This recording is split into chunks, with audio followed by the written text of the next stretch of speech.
सितंबर 2019 में यूपीएससी के द्वारा लिए गए एग्ज़ाम के रिजल्ट लिस्ट के परिणाम कल घोषित हुए। वर्तमान लोकसभापति ओम बिरला की बेटी अंजलि बिरला आईएएस के रैंक में सिलेक्ट हुई। यूपीएससी के द्वारा सितंबर 2019 को 927 पोस्ट के लिए एडवर्टाइजमेंट देकर एग्ज़ाम लिया गया था और उसके परिणाम 2 चरणों में घोषित हुए। पहली लिस्ट 829 कैंडिडेट की 4 अगस्त 2020 को घोषित हुई और कल बचे हुए 89 कैंडिडेट की लिस्ट घोषित की गई। आपको याद होगा सितंबर 2019 में यूपीएससी के द्वारा 927 पोस्ट के लिए एग्ज़ाम कंडक्ट की गई थी, उसका एडवर्टाइजमेंट दिया गया था।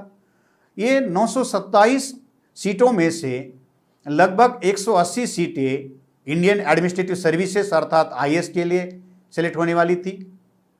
24 सीटें इंडियन फॉरेन सर्विसेज के लिए थी। 150 पोस्ट जो थी इंडियन पुलिस सर्विसेज के लिए थी। ये भारत का सबसे बड़ा जो ताकतवर नौकरशाह है, इसका एग्ज़ाम इसके द्वारा कंडक्ट किया जा रहा था। उसके साथ साथ में 436 सीटें ग्रुप ए की सर्विसेज में होने वाली थी और ग्रुप बी की सर्विसेज में लगभग 135 सीटों का एग्ज़ाम हो रहा था। 927 सीटों में अगर हम लोग कैटेगरी वाइज अगर उसमें रिप्रेजेंटेशन देखें तो जनरल कैटेगरी के लिए 397 सीटें थी। ईडब्ल्यूएस के लिए एक कोटा पहली बार यूपीएससी में लागू किया गया था तो उसमें 83 सीटें थी। ओबीसी के लिए 251 सीटें थी। शेड्यूल कास्ट के लिए 129 सीटें थी और आदिवासियों के लिए शेड्यूल ट्राइब के लिए कुल 67 सीटें रिजर्व थी।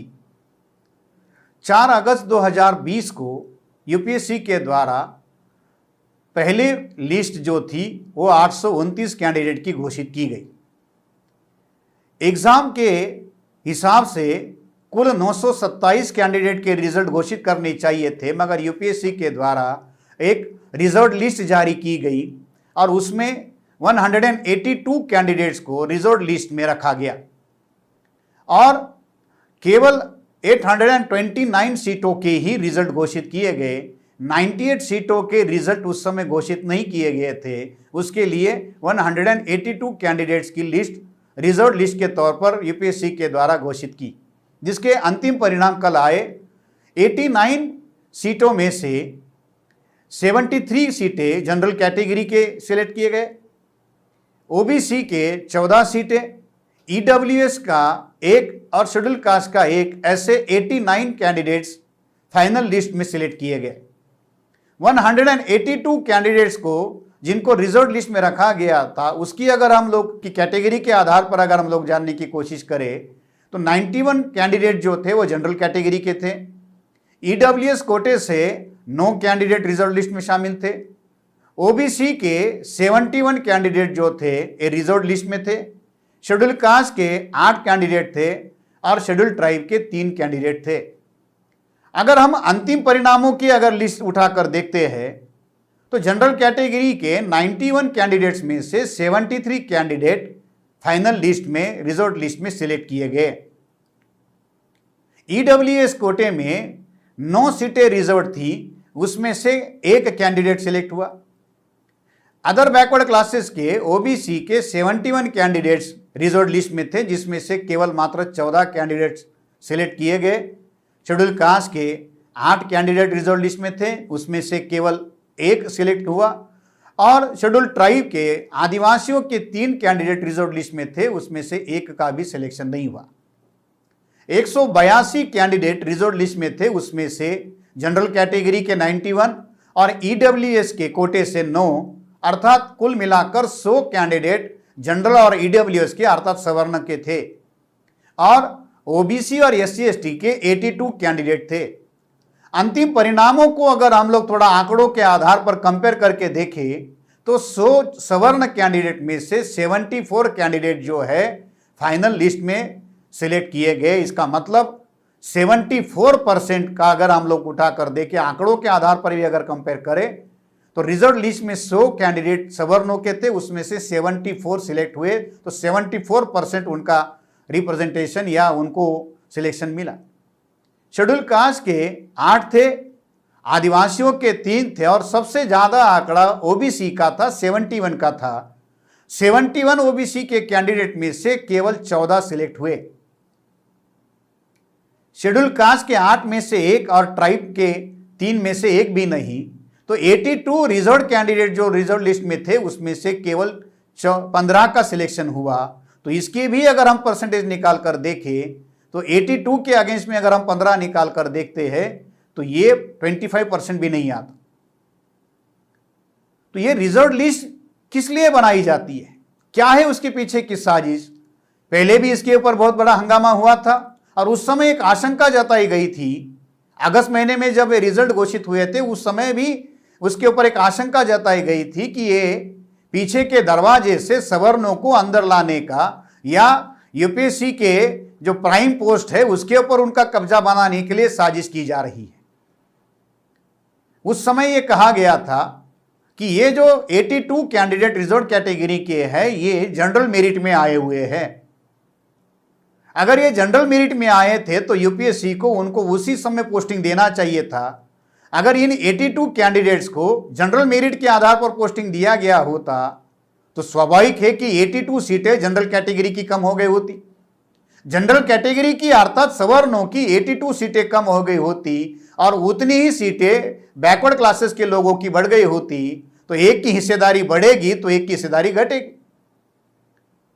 तो ओबीसी और एससी एसटी की प्रशासन की हिस्सेदारी को रोकने के लिए रिजर्व लिस्ट का सहारा लेकर अंतिमतः मेरिटोरियस कैंडिडेट को भी उससे बाहर निकाला गया और बैकवर्ड क्लासेस के कैंडिडेट को मजबूर किया गया कि वो अपनी कैटेगरी के अंदर ही पोस्टिंग के लिए सिलेक्शन के लिए वेट करते रहे। ओबीसी के और एससी एसटी के कैंडिडेट्स को यह कहा गया कि अगर आपको बढ़िया रैंक हासिल करना है, बढ़िया रैंक लेना है तो आपको कैटेगरी के अंदर ही ट्राई करना होगा।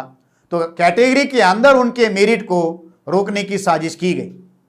कल तक मेरिट का डंका बजाने वाले लोग जब मेरिट में बैकवर्ड क्लासेस के लोग सामने आ रहे हैं तो उनको कैटेगरी के अंदर रोकने की साजिश कर रहे हैं।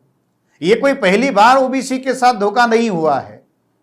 इससे पहले भी 2014 से लेकर 2020 तक लगातार 6-7 सालों में बैकवर्ड क्लासेस के लोगों को इसी तरीके से सिविल सर्विसेज में रोका गया है। आपको याद होगा कि क्रीमिलियर के क्राइटेरिया में ओबीसी के कैंडिडेट को एंगेज करके उनको क्रीमिलियर के क्राइटेरिया में डालकर लगभग 150 से ज्यादा कैंडिडेट जो यूपीएससी में अपर रैंक हासिल किए थे उनको अलाइड सर्विसेज में जाने के लिए मजबूर किया गया। 55 ऐसे यूपीएससी के ओबीसी के कैंडिडेट थे जिनके पास आईएएस का रैंक होने के बाद में भी उनको अलाइड सर्विसेज में जाने के लिए मजबूर किया गया था। एक तरफ मेरिट से अंदर आने वाले लोगों को कैंडिडेट्स को रोकने की साजिश की जा रही है, दूसरी तरफ लैटरल एंट्री के द्वारा बगैर किसी रिजर्वेशन के, बगैर किसी एग्जाम के सवर्णों को शासन प्रशासन में लाने का काम किया जा रहा है। ये धड़ाधड़ बैकवर्ड क्लासेस के हक अधिकारों के विरोध में की गई साजिश है। आज सवर्ण खुलेआम या खुले तौर पर एससी एसटी के ओबीसी के अधिकारों का विरोध नहीं कर सकते, तो ये साजिश पर्दे के पीछे रहकर ये सारी साजिश की जा रही है।